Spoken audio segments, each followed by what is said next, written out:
आज हमारे साथ में एक बहुत ही स्पेशल गेस्ट है, उनका नाम है श्वेताब गांगवार। ये एक पॉपुलर यूट्यूबर है और एक ऑथर है, लेकिन आज ये एक बहुत बड़ी प्रॉब्लम में है जिसकी वजह से हमारी टीम ने इनको इन्वाइट किया है।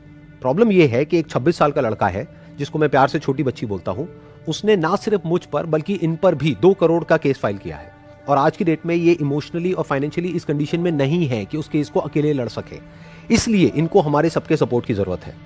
तो श्वेताब, अब मैं आपसे समझना चाहूंगा कि ऐसा क्या हो गया कि एक टाइम पर जिस इंसान को आप अपना छोटा भाई बोलते थे, आज वो इंसान आपको बर्बाद करना चाहता है। भाई था, जो भी था, लाइक ये तो like that's how we started. Basically हमारा करियर जो भी स्टार्ट हुआ है वो ऐसे ही स्टार्ट हुआ है। आप उसको कैसे मिले थे, कैसे जानते हैं उसको? ओके, जब 500 आई थिंक इसके सब्सक्राइबर्स थे, अपेरेंटली मुझे भी पता चला कि इसके 500 सब्सक्राइबर्स थे कि जब मैंने रीच आउट किया तो he was making videos on me, he made a video on me. उसमें भी इसके रिएक्शन काफ़ी ब्रैश थे, काफ़ी एटीट्यूड था, जो भी था।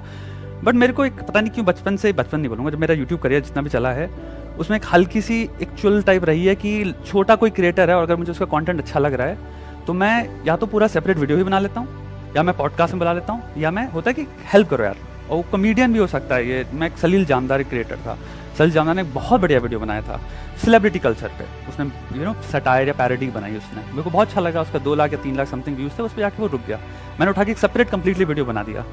एंड वो वीडियो जस्ट, मैं नहीं कह रहा मेरा वीडियो बहुत बड़ी चीज़ थी, बट उसकी वजह से उसको एक और पुश मिल गया, एक और लाइफ मिल गई उस वीडियो को। वो वीडियो बहुत तगड़ी तरह से वो गया। सलील और मैं आज लाइक हम लोग हमेशा से ही उस वीडियो के बाद तो बहुत क्लोज फ्रेंड्स हो गए। वो बात हमेशा वो भी कहता है कि उसने पंप दिया था मेरे को बहुत ज़बरदस्त। इसके अलावा साइमन सेज एक चैनल है, मैंने अपना पूरा एक डेडिकेटेड वीडियो बनाया था कि इस चैनल को सब्सक्राइब करो कुल मिला के। एंड इनकी कॉमेडी बढ़िया है, ये पंचअप कर रहे हैं, ये सटायर कर रहे हैं, ये आवाज़ भी उठा रहे हैं सही चीज़ों के लिए। तो वही था मेरा, शायद प्रखर का मेरे को वो वीडियो देखा होगा और मैंने इसको रीच आउट कर डाला। इवन तो इसका वीडियो एक्चुअली में काफ़ी रूट था जो मेरे पे बनाया था, बट मेरे को सबसे फर्क नहीं पड़ता।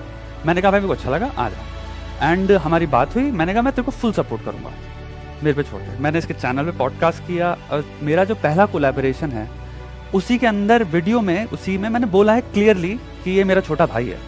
लाइक मैं क्लेम कर रहा हूँ ये मेरा छोटा भाई है और इसको जितना मैं मतलब अगर मेरा होता ना दिल से, आप कितनी हेल्प कर सकते हो किसी की, मतलब इससे ज़्यादा और तगड़ा एसोसिएशन क्या ड्रॉ कर सकता हूँ, कुछ नहीं। तो मैंने कहा भाई मेरा छोटा भाई है, जितने भी मेरी ऑडियंस जो देख सकती है, आप कोई भी मन में 1-2% भी मत समझो कि एक कोलैबोरेशन हो रहा है कोई यूट्यूब या समथिंग। दिस इज पर्सनल, इसको सब्सक्राइब करो, सपोर्ट करो। मैं सच बताऊं इस वक्त I don't know who this person is, I have no idea, because जो चीज़ें like if I have ideas वो फिर बोलने लायक नहीं है, मतलब अच्छे नहीं है। तो obviously for very obvious reasons वो अच्छे नहीं है, तो वही है। एंड आई डोंट नो, मेरे को काफ़ी शॉक हुआ हूँ मैं। मैंने आपका कम्युनिटी पोस्ट पढ़ा था जहाँ पर आपने लिखा था जी कि क्या प्रॉब्लम्स चल रही हैं आपकी लाइफ में, उसके बारे में थोड़ा सा बताएंगे कि एग्जैक्टली क्या हो रहा है अभी आपकी लाइफ में, अभी आपकी क्या कंडीशन है? जब मैं आया था I think 7 month old baby था। आप आए क्यों थे यहाँ पे? आने का रीजन क्या था? क्योंकि मम्मी को कैंसर डायग्नोसिस हो गया था ना। और आपके फादर? मेरे पिताजी नहीं है। अच्छा, आपके पिताजी नहीं है। मतलब कब से, किस एज से? मैं जब 15 साल का था। मेरी पिताजी की सिचुएशन भी बहुत खराब है, मैं सच बता दूं। मैंने बात अपनी जिंदगी में आज तक कभी करी नहीं है, यूट्यूब पे मैंने हिंट भी नहीं दिए हैं। मेरे पिताजी अल्कोहलिक थे, ये बात मैंने कभी नहीं बोली। और मुझे बहुत इस बात को मेरे को हमेशा ये रहता है कि ये मेरी मम्मी की कहानी है ना, मैंने क्या देखा है मुझे पता है, और वायलेंस में भी जो सहा है मुझे पता है। सर मेरी सिचुएशन में इसलिए बार बार बोलता हूँ लोगों से कि एजुकेशन में मुझसे क्या पूछते हैं तुमने क्या पढ़ाई करी, अरे भाई नहीं कर पाए यार। मैं आप बस एक चीज़ बोलना चाहूँगा, KGF मूवी का कोट है ना, असली योद्धा माँ होती है। सर ये बहुत सही कोट है। मेरी माँ ने जो किया है सर मेरे लिए, मैं अब एज एन एडल्ट समझता हूँ ये बातें। पिताजी को तो हर सुबह से शाम तक अल्कोहल चाहिए था। तो फिर उनकी डेथ के बाद में कैसे आपको फाइनेंशियली कैसे सपोर्ट किया? मेरी मम्मी जब हम 13 थे तो खिलौने बनाती थी घर पे, उन्होंने खिलौना बनाना स्टार्ट कर दिया। तो और खिलौना, भाई मेरी मम्मी टैलेंटेड भी बहुत थी, क्रिएटिव थी बहुत ज़्यादा, तो बहुत सुंदर खिलौने बनाती थी जो प्लस टॉयज होते हैं। आज तो सब चाइना हो गया मार्केट पूरा, बट वो बनाती थी। आज भी अब शौकिया बनाती हैं, तो वो प्लस टॉयज बनाती हैं, चाहे ऑक्टोपस हो, चाहे डॉल्फिन हो, पैरट हो, सब। उन्होंने अकेले काम करना स्टार्ट किया कि लेडी खेले घर पे, खिलौने बनाती थी। शायद उनको 30 रुपए एक खिलौने का मिलता था। आपकी मदर का ट्रीटमेंट चल रहा है कैंसर का, और कैंसर क्या है वो वही समझ सकता है जो कि वो तो वर्ड ही इनफ है। हाँ, वो वर्ड ही इनफ है। वर्ड सुन के डर लगता है, सच बता रहा हूँ। मतलब घर में कोई भी इंसान हो, मतलब वर्ड ही ऐसा है कि वो वर्ड सुन के ही डर लगने लग जाता है। दूर के रिश्तेदार में कोई भी हो, एक वर्ड आ जाता है कैंसर हो गया इनको, राइट। आदमी कहता है अरे मैं हार जाऊंगा। मैं बहुत जेन्युइन बता रहा हूँ, अगर मेरी मम्मी को कुछ सीरियस हो जाएगा ना बहुत ज्यादा, मेरा रिग्रेट यही है मैं वो नहीं दे पाया जो उन्होंने हमें दिया है। मेरे को बस यही है सर, मेरी लाइफ का सबसे बड़ा वो है कि मेरे को अपनी माँ को ये जो रिमाइंडर लाइफ है सर, ये बहुत अच्छी देनी है। तो मुझे आप एक बात बताओ यहाँ पर कि जिसको आप अपना छोटा भाई बोलते थे एक टाइम पे, जी। उसको पता था कि आपके बचपन में क्या प्रॉब्लम हाँ, हुई है, हाँ, आपके घर की क्या कंडीशन है, और अभी करंटली आपकी ये तो मदर को 100% कैंसर पता है। ये पता है, ये हाँ, तो पूरी दुनिया को पता हाँ, है क्योंकि आपने कम्युनिटी पोस्ट में तभी मैंने डाला सबके था ना सामने सर, डाला है। पता है, मैं सच बताऊं दिल से, ये एक बात मेरे लिए, मेरी पर्सनालिटी ही नहीं है मैं पब्लिक करूं। तो अब जब उन्होंने आपको कोई लीगल नोटिस नहीं भेजा है, सीधा ही केस कर दिया है 2 करोड़ का, तो अभी करंटली आपकी मेंटल स्टेट क्या है? मतलब अभी आप इस सिचुएशन को कैसे डील कर पा रहे हो? जो चीज वर्स्ट चीज हो सकती थी to go wrong, this is it. बाकी सब चीजें, सब कुछ मैनेजेबल होता है लाइफ में, इतने तो है ना कि मैनेज कर लें। देखिए पछड़ों में भी तो कैटेगरीज होती है ना, एक साइकोलॉजिकल पछड़ा होता है, वो होता है कंप्लीटली डिपेंडेंट करता है इंसान की पर्सनालिटी में रेजिलियंस कितना है। मेरे में बहुत हाई है, मैं साइकोलॉजिकली पछड़ा, मेरे को प्रॉब्लम नहीं होती। अगर लेजर से सेम, अगर मेरे को इंटरनेट में मैं एक्सपोज हो रहा होता और दुनिया हंस भी रही होती है, मैं एक इमेजिनरी सिनेरियो बताता हूँ, मुझे 5 पैसे का फर्क नहीं पड़ेगा, मुझे नहीं पड़ेगा, मुझे क्योंकि दिखता है सब वहम है। ये चीज जो थी, यही एकमात्र चीज थी जो कि मैं इस वक्त मेरे लिए कंप्लीटली न्यू लेयर ऐड कर देता है of the existing responsibilities and duties in my life. Plus sir मेरे पास डेंट आया है, फाइनेंशियली आया है, लास्ट 3 मंथ्स में आ गया, क्योंकि मैंने सोचा नहीं था, प्लस मुझे नहीं पता था ये होने वाला है, वरना मैं कंप्लीटली डिफरेंटली प्लान करता चीजें फाइनेंशियली भी। अच्छा, उस इंसान को जिसने ये सब किया है आपके अगेंस्ट, उसका नाम नहीं लेते जी, उसको अगर आपको कोई मैसेज देना हो, अभी वो ये वीडियो देख रहा होगा आई एम श्योर, तो आप क्या कहना चाहेंगे उसको? मतलब अभी आपके मन में एग्जैक्टली क्या चल रहा है? मैं एक बार दिल से बात बताऊं सर, मैं जब किसी इंसान को समझ नहीं सकता ना, या फिर उसकी मानसिक स्थिति को नहीं समझ सकता, सो लास्ट थिंग जो मेरे लिए बचती है एक्सटेंड करना, वो है एम्पैथी। क्योंकि देखो दोस्त, तुम कुछ भी हो सकते हो, लेकिन तुम एक बहुत अंदर कोर में इंसान ही हो। मैं एक बहुत छोटी सी बात कहूंगा सर, मैं लाइफ में जब भी, मेरा एक बहुत बड़ा मैसेज रहा है यूट्यूब पे, कि कभी भी किसी से बात हो जाए ना यूट्यूब पे, अगर कमेंट लिखने वाले हो तो 5 सेकंड के कमेंट लिखने से पहले सोचना कि इसके माँ बाप पढ़ रहे हैं। ये बहुत छोटी सी ट्रिक होती है जो ह्यूमनाइज कर देती है कि तुम हो सकता है कुछ 4 बातें जो बोलने वाले थे उसमें वो शायद रुक जाओ, क्योंकि तुम्हें लगे ये एक बेटा है किसी का, ये किसी की बेटी है।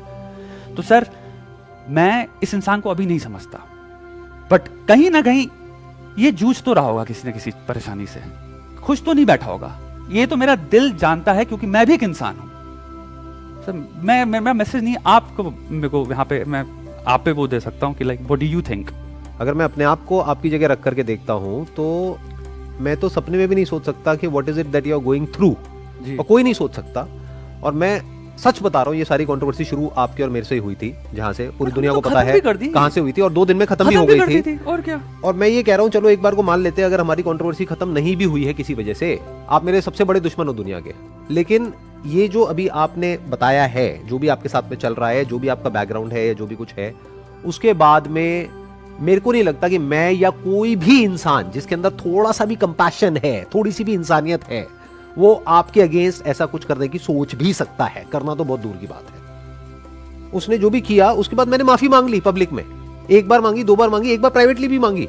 मेरे को बता दो आज तक पूरी दुनिया में यूट्यूब की हिस्ट्री में कोई ऐसा क्रिएटर हो जिसके 2 करोड़ से ज्यादा सब्सक्राइबर्स हो और उसने ओपनली पब्लिक में आकर के माफी मांगी हो किसी ऐसे क्रिएटर से जिसके के 1.5 लाख सब्सक्राइबर्स है? दिखा दो मेरे को, एक भी एग्जांपल दिखा दो। क्यों माफी मांगी? क्योंकि मेरे दिमाग में यही था कि यार 26 साल का है, मतलब इसके आगे पूरी इसकी लाइफ पड़ी है, क्या करना है, छोड़ो ना। मेरे पेरेंट्स ने भी मुझे यही बोला कि क्या करना है ये सब करके, छोड़ो छोड़ो छोड़ो। तो जब छोड़ने वाली बात आई, मैंने कहा ठीक है, माफी मांगने से कोई छोटा तो नहीं हो जाता है ना, तो माफी मांग लेते हैं। मैंने माफी मांगी, बात वहां पे खत्म हो जानी चाहिए थी कायदे से, लेकिन उसके बाद जो उसके ट्वीट्स हैं वो जाकर के पढ़ लो, उसको बोलते हैं डेफेमेशन। और सिर्फ इतना ही नहीं, हमारी लीगल टीम में एक जूनियर लॉयर हैं, उनसे एक टाइपिंग मिस्टेक हो गई, उसका भी उसने मजाक बना दिया। मुझे नहीं पता वो उस लॉयर का मजाक उड़ा रहा था या कोर्ट का मजाक उड़ा रहा था पब्लिकली। फिर जाकर के जो हमारी लीगल टीम है उन्होंने कहा कि एक लीगल नोटिस भेजना तो बनता है। कोई केस फाइल नहीं किया भाई, ना आपके अगेंस्ट, ना उसके अगेंस्ट, ना किसी के भी अगेंस्ट। और ये आप भी जानते हो और मैं भी जानता हूं कि वो नोटिस भेजने से पहले भी मैंने आपको क्या ईमेल किया था पर्सनली, कि मैंने आपको पहले ही क्लियर किया था कि मुझे पता है आपकी क्या कंडीशन चल रही है, आप टेंशन मत लेना, बिल्कुल भी स्ट्रेस मत लेना, क्योंकि मुझे पता है, आपने बता दिया है पोस्ट में कि आपका ये कंडीशन चल रही है। तो इतनी इंसानियत है मेरे अंदर। उसको भी मैंने सिर्फ एक नोटिस भेजा, जिसके रिप्लाई में उसने बहुत लंबा चौड़ा नोटिस भेजा। उसके बाद में मेरी लीगल टीम ने पूछा, सर क्या करना है, नेक्स्ट स्टेप क्या है, सिविल केस करना है, क्रिमिनल करना है, 10 करोड़ का करना है, 20 करोड़ का करना है, क्या करना है? मैंने कहा कुछ नहीं करना है।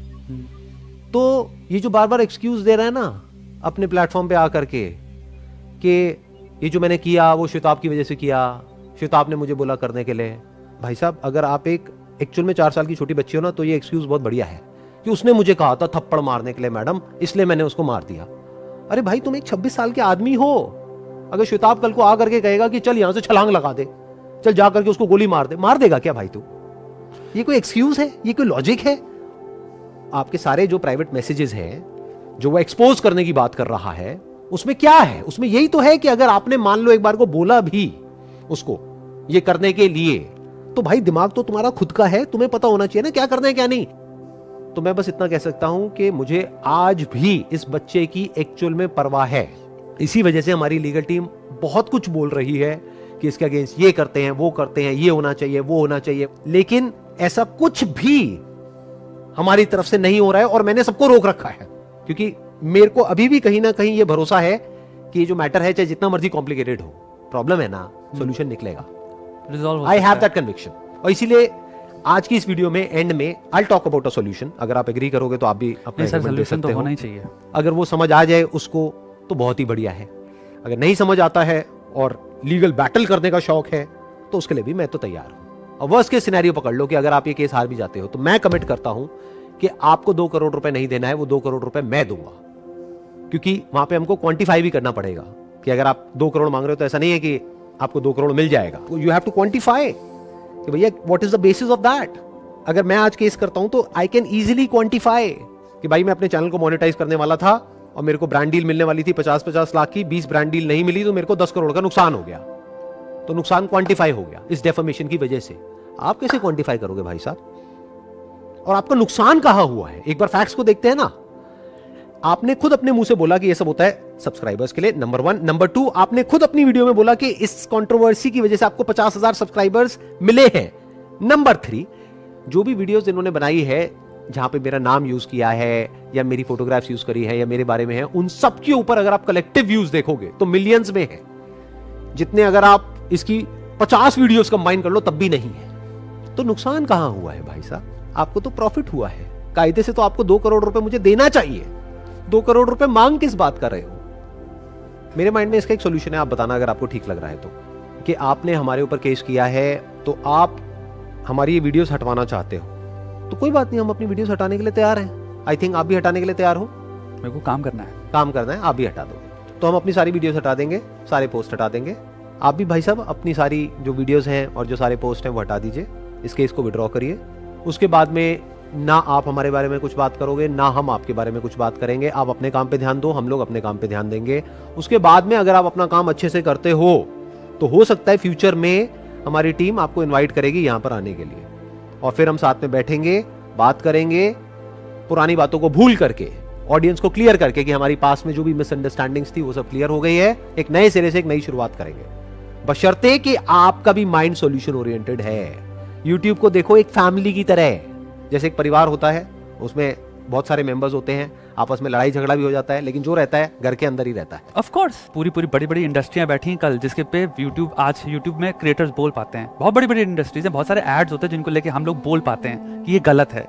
बहुत सारे ट्रेलर्स होते हैं, बहुत सारे एडवर्टीजमेंट्स होते हैं, बहुत सारी एक्शंस होते हैं, बहुत सारे बड़े बड़े लोगों के, बड़े बड़े जो असली में बड़े हैं सर।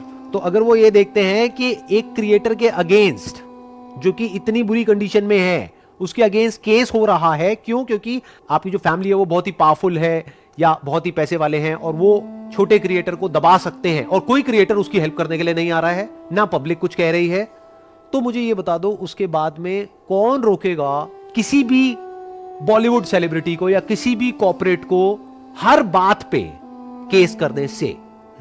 मेरी आप सबसे हाथ जोड़ करके रिक्वेस्ट है, जितने भी YouTube के क्रिएटर्स हैं, अरे भाई साहब इनके साथ में खड़े हो जाओ, क्योंकि अगर आज आप खड़े नहीं हुए तो कल आपके साथ में कोई खड़ा नहीं होगा।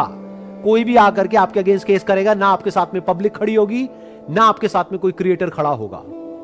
आप चाहे एक यूट्यूबर हो, चाहे छोटे हो, चाहे बड़े हो, चाहे ऑडियंस हो, अपनी आवाज उठाओ, वक्त आ गया है। अगर आज चुप रहे तो कल आपके लिए कोई आवाज नहीं उठाएगा।